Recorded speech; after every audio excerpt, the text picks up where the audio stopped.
The following program is sponsored by The Greek, Ely's Radio Shack dealer at 570 Altman in downtown Ely, and brought to you as a public service by Georgetown Media in Ely, Nevada. White Pine County Tourism and Recreation Board meeting, July 28, 2020. The White Pine County Tourism and Recreation Board to order. It's July 28th, 2020 at 4 p.m. Ian, would you lead us in the pledge? I pledge allegiance To the flag of the United States of America and to the republic for which it stands, one nation, under God, indivisible, with liberty and justice for all. Thank you. We will open with number 1, public comment. Is there anyone that can offer public comment or would like to?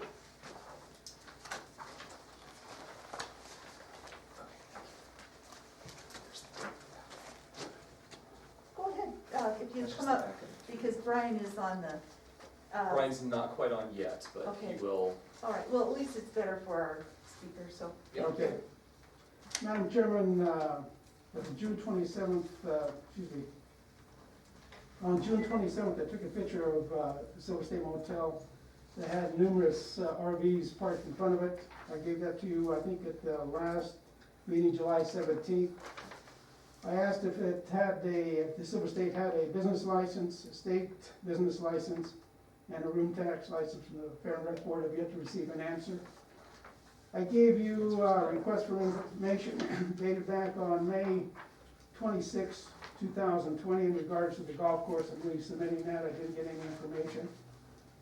Also on May 26, 2020, I asked for information regarding Ed Spear as a contractor with the Fair and Rec Board regarding state business license, city business license, commercial location, home occupation. Nothing on yet. Nothing on that yet.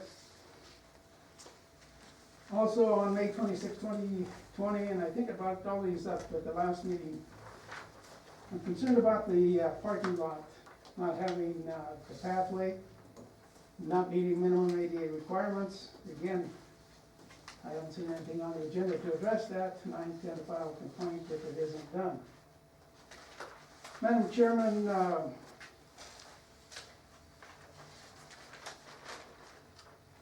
on your agenda item, Roman numeral 2.7, regarding an update on city partnership with White Pine County Tour and Rec Board, there's nothing in the packet that informs the public of what was discussed. There was no outline of topics of discussion or possible projects contemplated. The Nevada Open Meeting Law requires you to be specific. This item is far from it. Needs to be a lot more clear. Madam Chairman, on your agenda item, Roman number 2.8, you're to discuss the chamber master plan regarding Sculpture Park and Christmas tree. There's nothing in the packet that informs the public of what was discussed or what is being contemplated.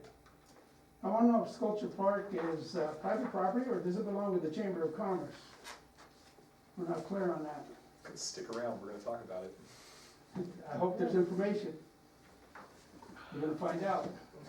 Madam Chairman, on your agenda item, Roman numeral 2.6, you're to consider a draft of events venue, you're to consider the draft of events venue list. It's not clear what you mean. I found only capital improvement projects grant 2020 through 2021. There's nothing in the packet referring to events. Madam Chairman, there's still 3 street lights out within a block or less of the convention center. A couple have been out for months, the third for over a year and a half. This That's board- 3 minutes, thank you, George. I'll be back. Thanks so much. Is there any more public comment? Just compliment to the board and the design of the streetlights out here on the new parking lot. Outstanding. Beautiful. Thank you so Really much. enhance that area. Thank you, Wayne.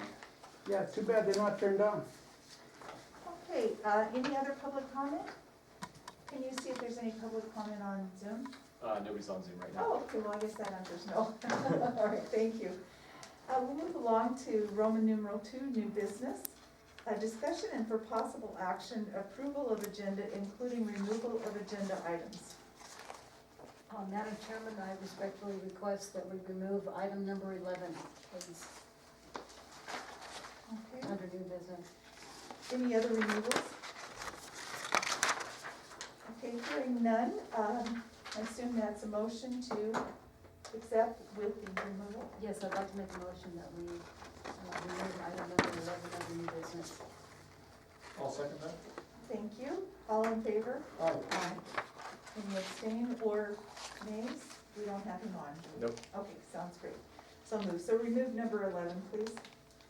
Number 2, discussion and for possible action, approval of minutes, June 16th, 2020, 2 p.m. special meeting, June 23rd, 2020, 4 p.m. regular meeting, and July 17th, 2020, 9 a.m. special meeting. Is there any discussion or corrections or edits to these minutes?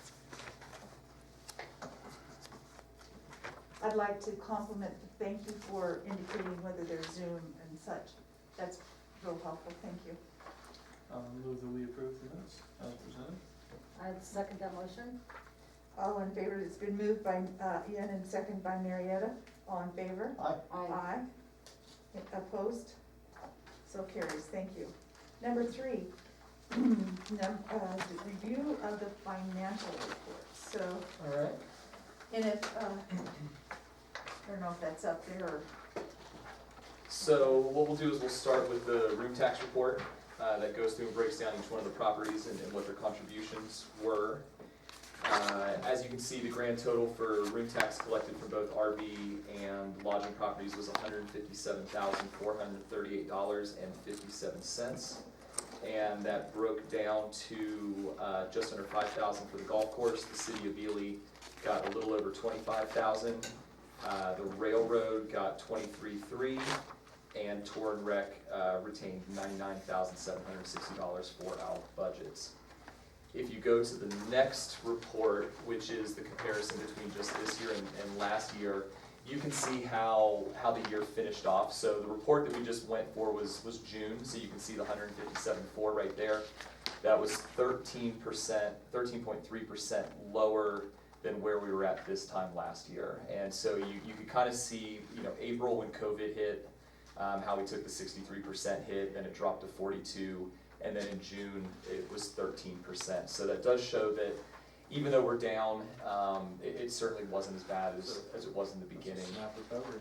And so that, oh, here's Brian.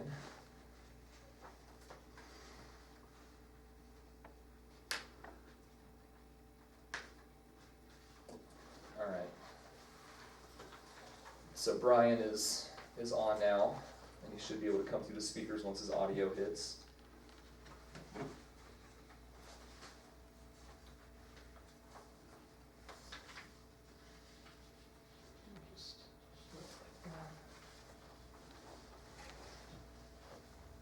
Brian, are you on?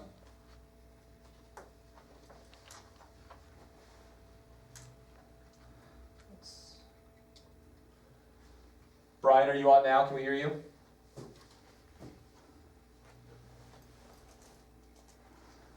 Let's just... do you have to unmute them? Oh, you're muted, man. Good. Brian, can you hear us? Yes. Okay, cool. I'm going to try to plug the speakers back in now and see if that will get us going. Just keep talking. Is it working now? Yeah, you go. All right, we got I you. hear you. Okay. All right, it's like you're right here with us. Yep. So Brian, we were just going over the room tax that we collected for this last month was $157,438.57. That was 13% lower than this time last year, but certainly not as bad as the previous months of 64% and 42% under. How we finished out the fiscal year from this time last I year hear you guys. was, what's I that? can't hear. Can you hear me? Can you hear it? I might hear when you first talk, and that's it. Okay, do you want to just have him call in? If I talk like this, can you hear me? No. No, It might be interesting. the speaker, because he heard fine when he had it. I don't know why it would be, but. Yeah. We'll figure it out. Brian, can you hear me now? I can for a second, and then you kind of go away. Huh, I wonder if it's the internet connection. Yeah. Have him call in. Do you want to call into the conference line? Or call on your phone if he Just wants call to. the phone, call his phone. All right, hold on. I'm actually just going to call your cell phone. Hold on. Yeah, technology. Judy, would you mind noting that he joined at 4:09? Thank you. All right, cool. I'm kicking off Zoom now. Okay. All right, cool. So yeah, we were just talking about how, even though we finished off the year at 9.6% under where we were at finishing off the fiscal year last year, obviously it was the April and May that really hit us hard. So that was where we're at with our financials for the room tax that we collected in the comparison. We're going to skip over the 8-year comparison because it's an obsolete report and that will not be in the packets anymore. We're going to go ahead. We're moving on to the end of fiscal year budget. There's 2 budget comparisons that you have in your packet. The first one is how we finished off the 1920 fiscal year. And so we're still waiting for our grant reimbursements to come back from Travel Nevada, and so that hasn't been shown. There still will be additional income for the grant reimbursements, and I know Sherry's getting those out as soon as possible. She's working her tail off. If you go down to the bottom though, I think the important thing is we finished the fiscal year with an operating surplus of $162,793.58 from what we budgeted. And so I think on the important items like community marketing and things like that, I don't think we underspent in areas where we should have continued to spend. I think in the areas like community marketing, our grants, things like that, we went ahead and we used up the money that we budgeted for, and there was other things that we just ended up not using that money. We did budget conservatively with the amount of money that we were going to bring in, and so we did actually bring in more money than what we had thought we were going to bring in. We budgeted for 1.7 and we ended up bringing in 1.9. So am I looking at that right? I'm not looking at that right, am I? We came in under budget at 89%. Kyle, I have a question for you. Yeah. The internet connection was blown by 210%. How could we make that big of a mistake in because it says 7,000 on the connection? Yeah. I think we need to double check that. Yeah, no, and I'm gonna go, and that's what I've kind of been doing is going through all the ones that are, grossly overspent. So it's, the reason, the internet connection is definitely something that we need to connect or check on. The grant reimbursable actually is a good sign. That means we got more grant money than what we had thought we were going to, than we thought we were gonna get. So that one's an okay one. Community marketing, we were 125% over. Convention supplies, we were a little bit over. Center advertising, just barely. And employee benefits a little bit over, but because we had some payouts.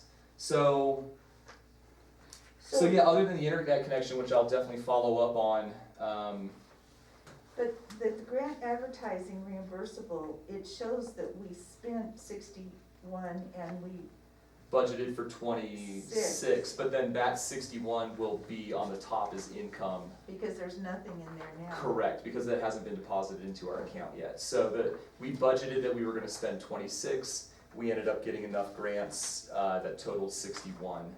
Mhm. And so that's a good discrepancy as far as I. Okay, and so aid to organization, we're over. I'm not sure how we could get over on that because it's pretty easy, unless they were just missed. And I'll Notation. double check on that one. And then, billboard is another one. So I guess the main thing is if you could check on all of those and then the reconciliation, because they may be posted to the wrong area. Yep. Okay, So, but with that, we did finish with an operating surplus, which is a good thing. And remember that when you look at our current budget comparison of where we're at, we always start the fiscal year off at a deficit because you've got more spending in the beginning than you do, then you've got income that comes in. So right now, we're showing an operating deficit of $115,367.14.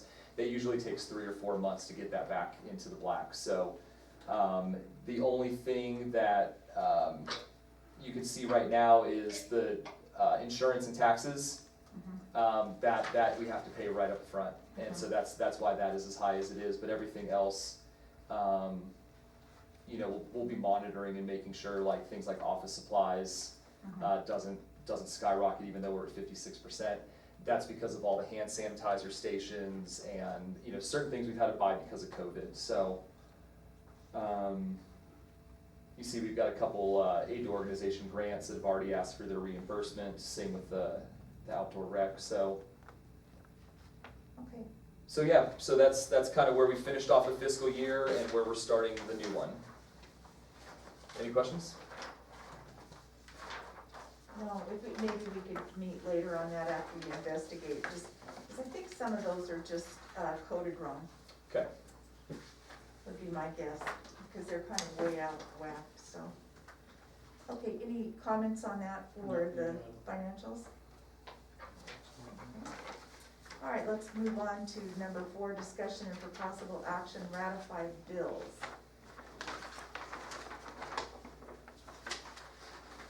So that's, again, on number 4, and these are the bills that we have cut checks for this month. And I believe, Mario, that we need one signature, well, I think Kyle can sign that, but they're all signed and ready to go. Yeah, they're all signed. Okay, except one. So, is there a motion for the acceptance, the approval to pay ratify bills? And I do want to make the disclosure that the Bath Lumber bill will be in number 5, since I have an interest in Bath Lumber. I'll make a motion that we approve the bills, not including the Bath Lumber bill, so that would be checks number 24751 through 24810 in the amount of $215,171.41. I'll second that motion. Motion by Ian with a second by Marietta. Any further discussion? Hearing none, all approval for, all ayes for the approval of the ratification of the bills? Aye. Aye. Any opposition? Hearing none, duly passed. Number 5, discussion and for possible action, approval to pay bills Bath Lumber. Madam Chairman, I'll make a motion that we pay check number 24792 to Bath Lumber in the amount of $894.34. Second. Motion made by Marietta and seconded by Ian. Any discussion? All in favor of the number 5, approval to pay the bill to Bath Lumber? Aye. Opposed? And 1 abstention. Thank you. Number 6, and I believe that is in this, and for everyone in the audience, There is additional material up there. This is, do you want to pass those out? absolutely. Thank you. We'll wait a minute, Brian, to pass these out. And when I copied those folks, things went a little bit Maureen, funny, so you're No. kind of. did you grab one already, George? No, Okay. There you go. and a copy of the bills too. Is that on the desk? Or I'll get it after the meeting. Normally you don't get a copy of the bills. I want a copy of the bills. George is requesting a copy of the bills. He's never gotten a copy of the bills. We'll pack it, Kyle. That includes the bills. It's never Okay, so let's, does everybody have the facilities and meeting room guide? And this is a draft, as you'll notice. and it's an ongoing daily update, it's edited, so Yep. Kyle, would you like to take this, please? So I will be speaking on behalf of Nicole because this was her project that she's been working on, which is, we still want to be working on a printed piece that publicizes and promotes all the event venues that we have in town. Everything from all the way up to the convention center here, down to county and city parks. You know, anything where you could rent a gazebo all the way up to the Central Theater or, you know, some of these private places. So we've essentially been compiling a list of all of them between the entire county, and we did, right before the meeting, got word back from Baker, and so we do have 2 places from Baker that we're gonna add to this one.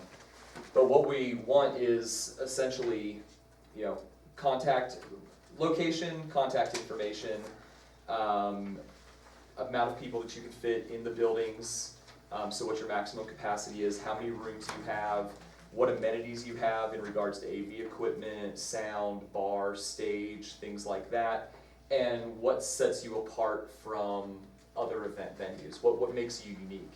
And then we've got, you know, what pictures we have, we'll use, what pictures we don't have, we'll create, and we'll create a nice printed piece that we can send out to event planner people, you know, to go ahead and let them know that we've got a convention center, but we also have all of these other great venues for reunions, for weddings, for concerts, for theater productions, for whatever they would be looking for. So this is a working document. It's really great. We're gonna get that on the website as well?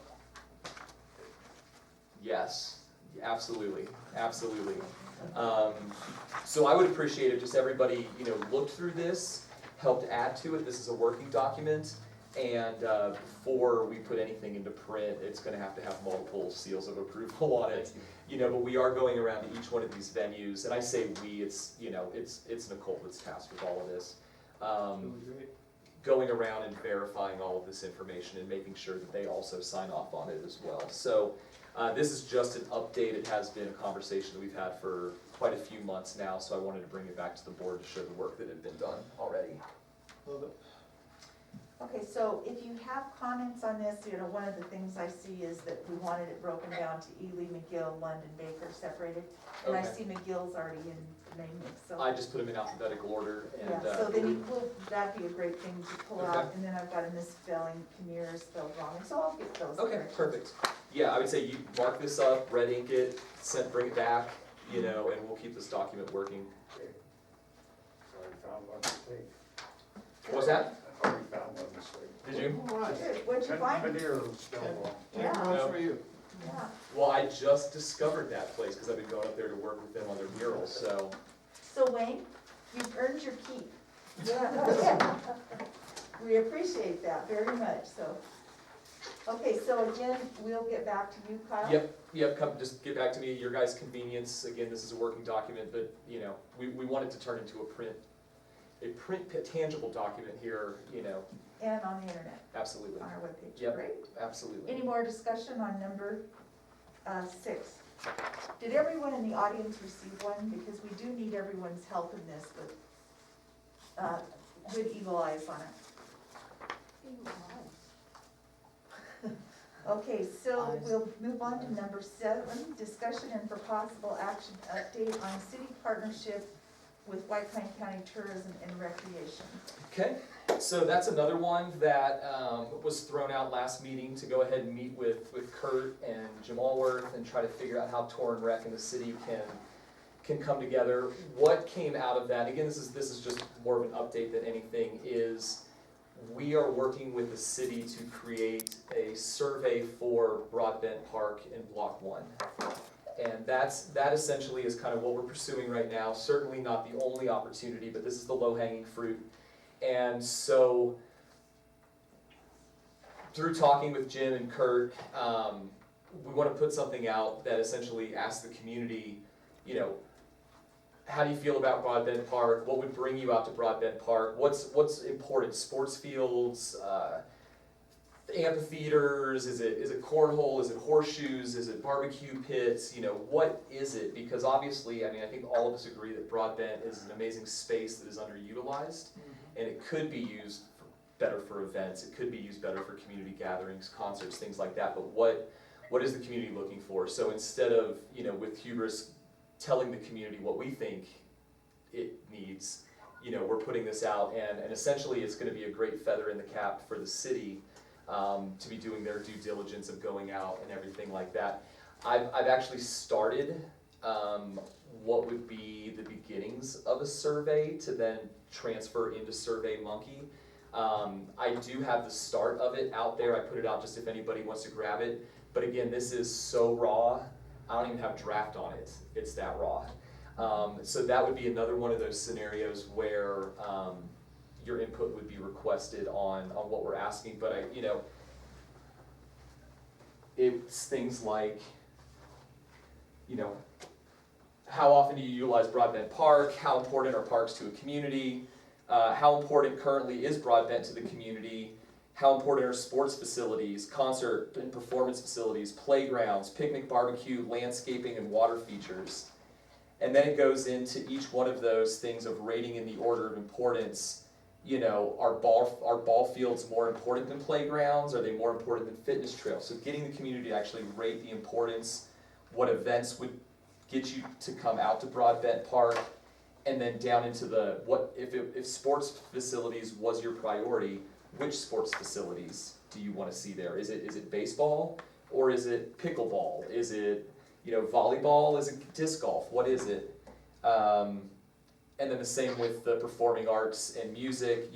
How big of a stage or an amphitheater is important, as well as some of the other facilities. So again, this is if anybody in the community kind of feels passionately, or on the board feels passionately about Broadbent Park, and I know we're working with Main Street on this one as well. This is essentially the update of what's come out with me meeting on the city and how we can try to help them, help us help them, kind of thing. So Kyle, in the Nevada Main Street, they've been talking about Lovelock has a visual tour for a survey, and if you look on lovelock.com, they have actually done visuals so that people can look at the size, and if we could do whether you do the cam or a drone or something like that, for people to actually get the size of it. What I liked about the Lovelock one, and definitely go in there, because it's pretty interesting how they've incorporated their technology, is the person who's leading the tour will come to a building that burned down 20 years ago. And they'll kind of be like, oh, this was this, and here's where, this is what happened here. Here's a couple questions about this building specifically, and then the survey literally pops up in the video, and you have to go from there. And until you answer all 3 questions about that burned out building, the video doesn't continue on to the next place. So it was actually a pretty cool way to tie in that community engagement with visual. So. Well, and it could be in addition to a SurveyMonkey. Because it's not meaning that everybody's the same platform, right?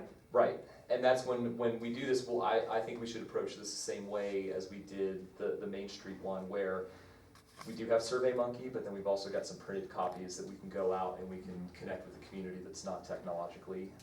But if we could do a video. Yeah, the wheels are turning on that one. Like, I was trying to figure out how to incorporate that in. Is there any discussion on that? Any comment from the audience?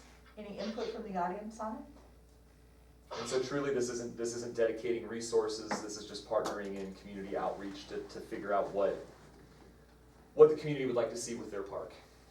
So. Okay, thank you very much. We'll move on to item number 8, discussion and for possible action, Chamber Master Plan regarding Sculpture Park and Christmas Tree. Okay. So that update, Wayne and I set up a meeting with April and Andy, who own Economy Drug, and we tried to first assess, who owns what's the property, and what their goals as the property owners are for that space.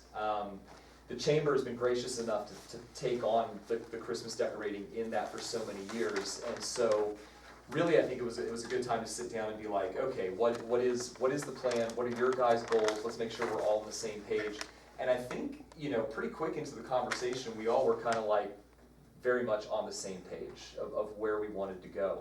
And so it was things like, you know, white Christmas lights versus colored Christmas lights, you know, size of the tree, different features, themes, like functionality of the Christmas park too. You know, do we want people to just drive by, or do we want them to stop and get out and interact? And so those were the discussions that we had. And so some of the things that came out of it was, you know, white lights were preferred.